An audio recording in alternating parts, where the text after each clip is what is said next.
Hello ladies and gentlemen, and welcome back to a brand new YouTube video. In today's video we're going to be talking about some of my favourite effects in Adobe Premiere and how the uses of keyframes actually are. But before we get into that, I have a couple of things I want to talk to you guys a little bit about. And then simply because you may have noticed that I haven't been uploading as frequently, and I do want to apologise for that a little bit. But the main reason for that is I've been working on some bigger projects, and I think that's what I'm going to go forward with doing for now. And we're going to be focusing on some bigger projects, and when I have ideas for some smaller videos or the more daily-esque content, then I will be doing that.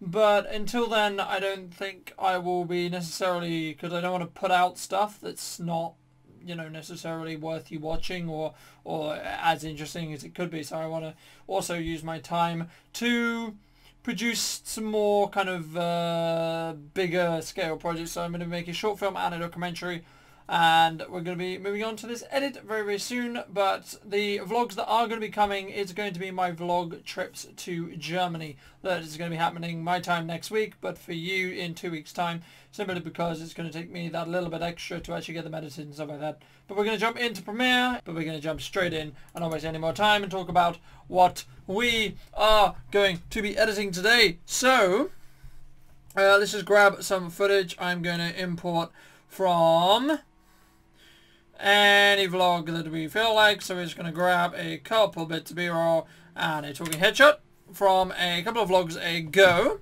And I'm just going to move this microphone a little bit closer to me so the audio is a little bit better.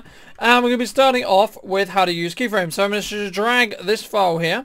I'm also going to go over how I cut and I sort of cut down my videos in that respect as well. So the tools which I use most frequently is the select tool, which is the tool which is just selected at the moment, and that's using V, and then you can toggle to the splicer tool or the cut tool by pressing C. So I can already see from the audio level here that I don't start talking till here, so I know for a fact that this is just me pissing around with make sure I'm in focus, make sure my framing is okay, and such like that. So we're going to be jumping straight in, and we're going to be cutting this down. So I'll just show you what it actually says, and it's actually coming out the wrong speakers, which is not very helpful. So let me just quickly change that. If you want to change your audio hardware, all you want to do is you want to just go into your preferences here, and you want to change your output here. You also want to go down to your system settings, right click on here, go open sound settings.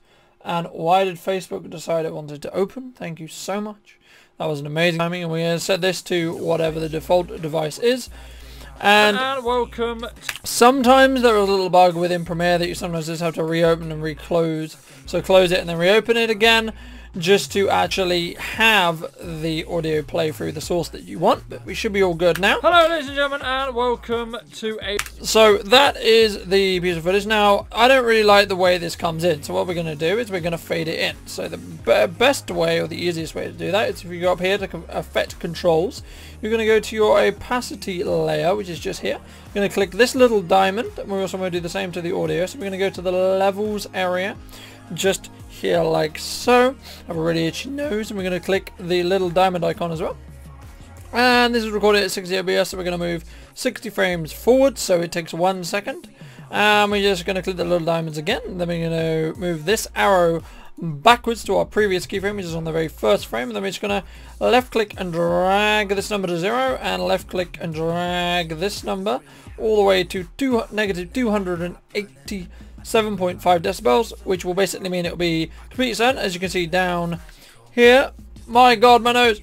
As you can see down here, there is a line that goes up here that will fade us in and will gradually bring up the opacity, I cannot say that word, on this video, in this video. So that is one of the uses for key bindings, and you can also, or should I say keyframing, and you can use this for any parameter that you want to change. So say for example I wanted this bit of footage from the first frame to then start rotating.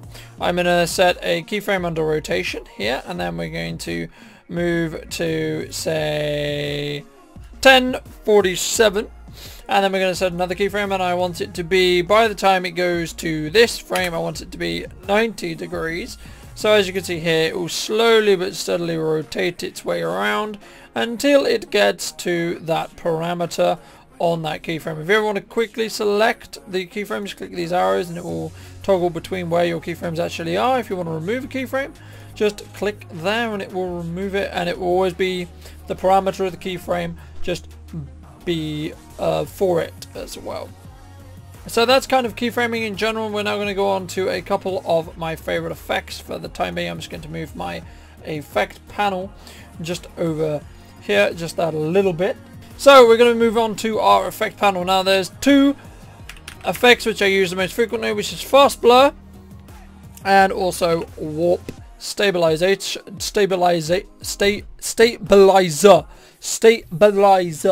Wow, that's a hard word to say. Right, so moving on to how to use fast blur. Now there's two ways that I use this. One involves keyframing. So I'm going to click a toggle animation because I want to animate the amount of blur. And then I just want to move on to where we've already placed another keyframe. And we're going to set the first keyframe to have a 25% blur on it. And then we're just going to press play, and it will be a slight blur that you can barely see. But if I just remove this keyframe here, so there is a no opacity fade in as well, then you'll be able to see that it sort of blurs me into focus, which is really, really cool. And also when I am out in public and I don't want any members of the public actually in focus, or actually their faces being able to be seen in the video, I use this tool to actually blur out someone's face. Now I'm just going to quickly show you how to do that. Now it's very simple. All you want to do is you want to grab this little square or rectangle mask tool, which is, and then you're going to drag it over. I'll use my face as an example, and we're going to just move it over my face roughly. This doesn't have to be perfect because in the majority of cases this is going to be behind your talking headshot or etc like that. And then you're going to want to go to mask path. Wow, words are really hard today. And then we're going to just drag it over the person's face that I want it to be, to ensure that the masks, or the mask, is actually over the person's face. Now when you're doing this kind of masking, I would always use 50% or more, simply because otherwise you can sort of see through it. Like if I put it on 25%, as you can see here, you can sort of still see my face even though it's blurred. So just make sure it's 50%, so it's actually really, really hard to recognize me. Obviously you know what this is because you've seen it before. But then you want to go to your first frame, you want to click on the toggle animation keyframe, and then you're going to be greeted with some tracking information buttons. Now there's two kinds of tracking that you can do: automatic tracking and frame by frame tracking. Now frame by frame tracking, this is this button or this button, depending if you're going forwards or backwards. And then there's just the automated system where it will do it for yourself. I'll let this do it as we have a little conversation. And what this is going to do is it's basically going to analyze the footage, find where your face is, and then track it. Now the main reason why you would want to use manual tracking, in my experience, is say for example you have a situation where you have a person who walks in front of your frame and their hand walks across the person's face you want to be blurred. So it's the same, it looks like the same shade, the same color. So basically what's going to happen is the mask is going to stick to that person's hand instead of sticking to that person's face. So you need to manually each frame move it back onto the person's face, and then you can use those automatic track system, which is a lot easier to actually keep that face blurred and keep that face like that.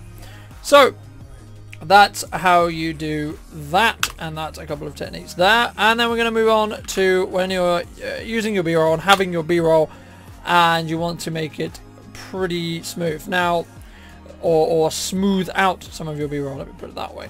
Now this technique is not going to fix badly shot unstable footage. All it's going to do is it's going to make your I don't really like this to be really nice smooth footage. So I'm going to just choose a part of this clip that I want, And I'm just going to ripple delete the other bits. So to ripple delete, all you do is you hold down shift, you press delete on your keyboard, and the difference between ripple delete and normal delete is if I just normally delete this, you can see there's a black space here. When I ripple delete it, it slides everything else in my timeline into that hole, so you don't have a issue with it there being random gaps and stuff. So I prefer using ripple delete where possible, but be careful because it will delete other audio tracks unless you lock them. I'm going to be doing a separate video on that and how specifically I add that into my workflow, and have been adding that into my workflow, but that will be coming hopefully in the next couple of weeks.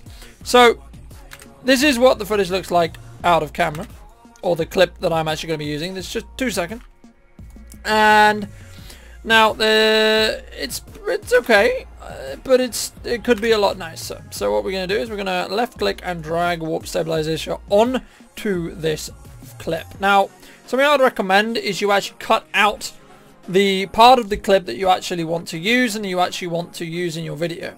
The main reason for this is the warp stabilization effect is going to analyze every single frame. The less frames you give it to analyze, the less time it's going to take overall. And then, you know, like me just talking is already done, as you can see. And now what it's basically going to do is it's going to crop in, and it's going to try and stabilize that footage as much as it possibly can for multiple different methods.